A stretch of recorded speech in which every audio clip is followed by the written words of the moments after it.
स्वास्तिक ज्योतिष केंद्र में आप सबका स्वागत है। हमने 80 से अधिक वीडियो डाले हुए हैं यूट्यूब पर स्वास्तिक ज्योतिष केंद्र के नाम से ही। उसमें बड़े अलग अलग विषयों पर डाले हैं। कई में हमने स्पष्ट किया है लगन क्या है, राशि क्या है, ज्योतिष में त्रिकोण का महत्व, हर लगन वाले के लिए कौन से रत्न कौन से उपाय चाहिए, 5 गलतियाँ, बड़ी गलतियाँ जो जोशी अक्सर करते हैं। इस तरह से हमने बहुत किए हैं और फिर भी कई चीज़ें आती हैं, कई क्वारीज आती हैं, कई सवाल आते हैं। उनके आधार पर हम नए नए वीडियो डालने की कोशिश करते हैं। आज का हमारा विषय है, क्या गलत ज्योतिषीय सलाह या गलत रत्न हानि भी कर सकते हैं। देखा जाए तो सवाल कुछ भी नहीं, छोटा सा है लेकिन बहुत बड़ा सवाल भी है। अगर ज्योतिष आपके हिसाब से काम नहीं करता, आप मानते नहीं हैं, फिर तो बात ही खत्म, फिर सवाल उठेगा ही नहीं। पर अगर आप मानते हैं ज्योतिष काम करता है, ज्योतिषीय रत्न काम करते हैं, तो सीधी बात है जो चीज़ लाभ दे सकती है हानि भी कर सकती है।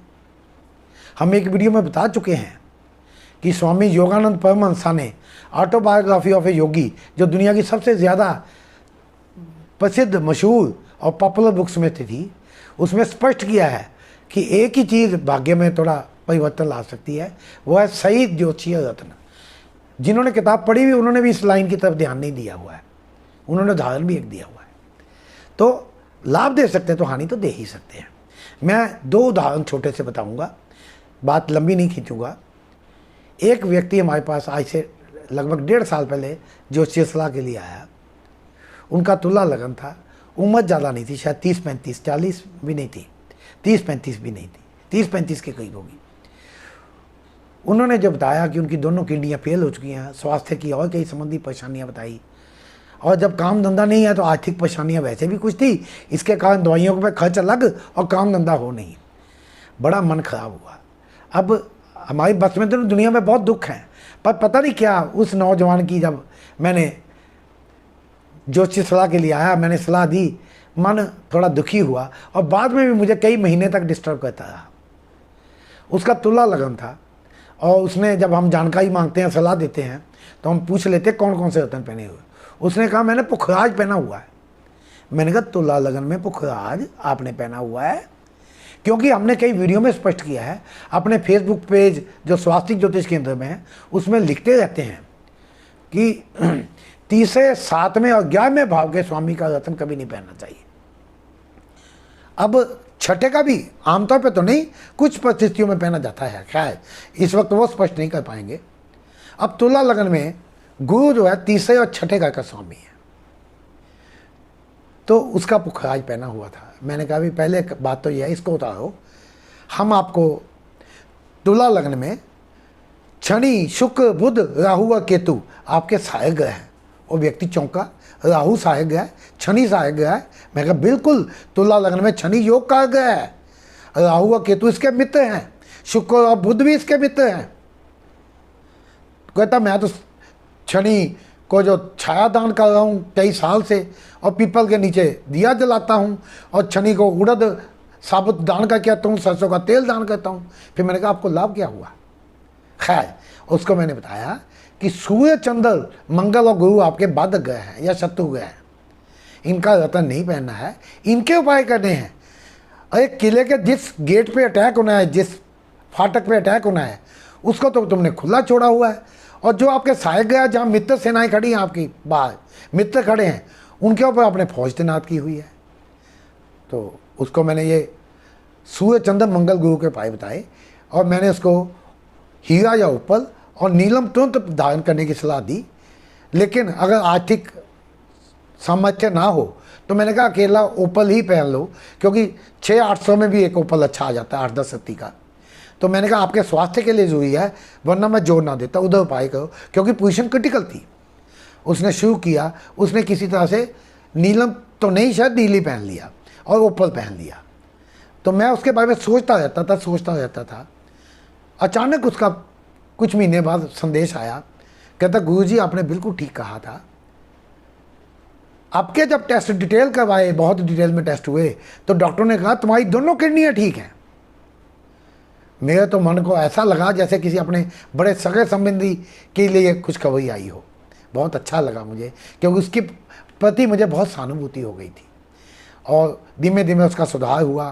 फिर उसने शायद पन्ना भी पहन लिया, फिर काम धंधा भी शुरू हो गया। अब उसकी किडनियाँ ठीक है, डॉक्टर ने कहा किडनियाँ ठीक हैं, लेकिन अब चूँकि थोड़ा सा एक बार फंक्शन कम हो चुका है, आप ध्यान रखें, परहेज रखें, नमक वगैरह जो भी पता है, तो हर 3-6 महीने में चेक कराते रहे। तो वो करवा रहा, अब बिल्कुल ठीक है। एक दूसरा उदाहरण है, अभी 10-15 दिन पहले की बात है, किसी को मैं ज्योतिष की सलाह दे रहा था। हम फ़ोन पे रीडिंग देते हैं, उसको भी फ़ोन पे सलाह दे रहे थे। उड़ीसा थे सज्जन, कुंभ लगन था मुझे याद है, और उन्होंने बताया था कि मूंगा पहना हुआ है। मैं कब से कहते 2.5-3 साल हो गए, तो मैंने कहा मूंगा अपने कुंभ लगन में पहना हुआ। कुंभ लगन में भी शनि, शुक्र, बुध, राहु, केतु साए गए होते हैं। सूर्य, चंद्र, मंगल और गुरु इनके बाधक या शत्रु के होते हैं। कुंभ में भी देखिए मंगल जो है तीसरे और 10वें घर का स्वामी है, और तीसरे घर का रतन, तृतीयेश का रतन नहीं पहना जाता है। तो उसने पहना हुआ था। मैंने कहा ये तो आपको हानि कर सकता है, आपके छोटे भाई बहनों को भी बहुत हानि पहुंचा सकता है। उसने तुरंत कहा, कहता गुरुजी आप कहीं पास में होते तो मैं आपके चरण पकड़ लेता। मैंने कहा क्यों? कहता आपने तो एकदम बात को सही पकड़ा। मैंने 2.5-3 साल पहले पहना था, 2-2.5 साल पहले उसके भाई का, बहुत ज़बरदस्त छोटे भाई का एक्सीडेंट हुआ, उसमें ब्रेन हेमरेज हुआ, लगभग 20 लाख रुपया उसका खर्च हो गया। और उसकी छोटी बहन को भी बहुत तगड़ी को मेडिकल प्रॉब्लम आई, बहुत खर्च हो रहा है। ऐसी कंडीशन तो नहीं, बहुत खर्च हो रहा है। मैंने कहा बेटा ये तुम मूंगा उतारो, भगवान ने चाहा 3-4-6 महीने में इसी से सुधार हो जाएगा। कुछ सुधार होगा जब आपकी आर्थिक स्थिति आपको परमिट करे, आपकी जेब आपको पॉकेट अलाउ करे। तो एक नंबर 1 पे नीलम, नंबर 2 पे हीरा या ओपल पहन लेना, हो सके तो बाद में पन्ना पहन लेना। और अभी उसका फीडबैक नहीं आया, मैं ईमानदारी से कहूँ कि उसका सुधार आ गया हो, क्योंकि 10-15 दिन पहले की बात है। लेकिन ये तो बिल्कुल ठीक था कि उसका तीसरे भाव का स्वामी का रतन पहना, जो कि शत्रु गया है। और छोटे भाई बहनों के लिए तीसरा घर जाना जाता है। छोटे भाई बहन नौकर चाकर, हिम्मत, यात्राएँ आदि, तो छोटे भाई बहनों को डैमेज कर गया। किसी और वीडियो में और भी बताएंगे। इसी तरह नकली रतन है। कोई मेरे से कह रहा कि मैंने नीलम 10 कैरेट का पहना हुआ है, 2-3 साल हो गए, कोई लाभ नहीं। मैंने कहा कोई हानि कहता वो भी नहीं। तो मैंने कहा आपने पहना हुआ नीलम तो ऐसे खाली नहीं जाता, अगर लाभ नहीं करेगा हानि तो जरूर करेगा। ये कैसे हो सकता है? आप जब बाजार में जाकर चेक तो कराओ। उसने जाकर चेक कराया, टेस्ट कराया, और बैंकॉक का नीलम था, शीशा भरा हुआ, 1000-1500 में, 2000 में, बहुत बढ़िया है, चमचम करता, टॉप क्वालिटी का आ जाता है। और उसने कितने का लिया था? 80,000 रुपये का, ऑनलाइन मंगवाया था। ऑनलाइन ये नहीं मैं कहता, सब गड़बड़ होते हैं। और पुखराज की जगह येलो टोपाज, सुनहला तो टिकाते ही हैं।